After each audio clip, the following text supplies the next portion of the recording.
kai akwai wani salatin da wani bawan Allah ya bani wannan salatin, ya ce wallahi duk lokacin da kake cikin wani bukata kai wannan salatin sai ka ga mafita a cikin wannan salatin.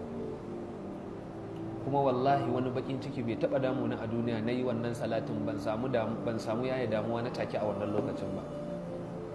Shine Allahumma salli ala sayyidina Muhammadin qad daqat hilati adrikni ya Rasulallah.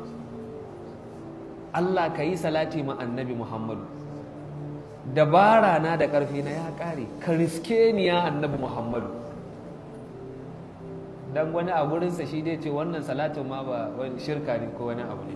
To wannan salatin falalansa da matsayinsa billahi allazi la ilaha illa huwa, wannan abu bai taba damu na karanta wannan salatin ban samu mafita a cikin karanta wannan salatin ba.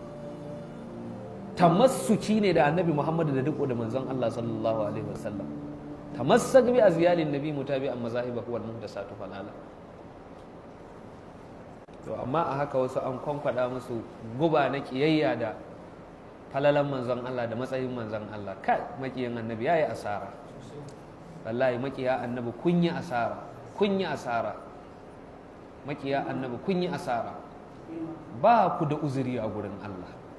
Qul abillahi wa ayatihi wa rasulihi kuntum tastahzi'una.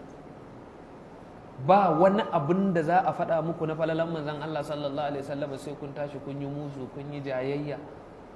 Abin da za a faɗa akan wani na falala ku ja ku yi shiru ba wani abu bane, amma ana faɗa akan manzon Allah alqiyamatu taqumu wala taqudu ko taqumul qiyamatu wala taqud, kiyama ta tsaya ba za ta zauna ba, an kai shi gurin da bai je ba.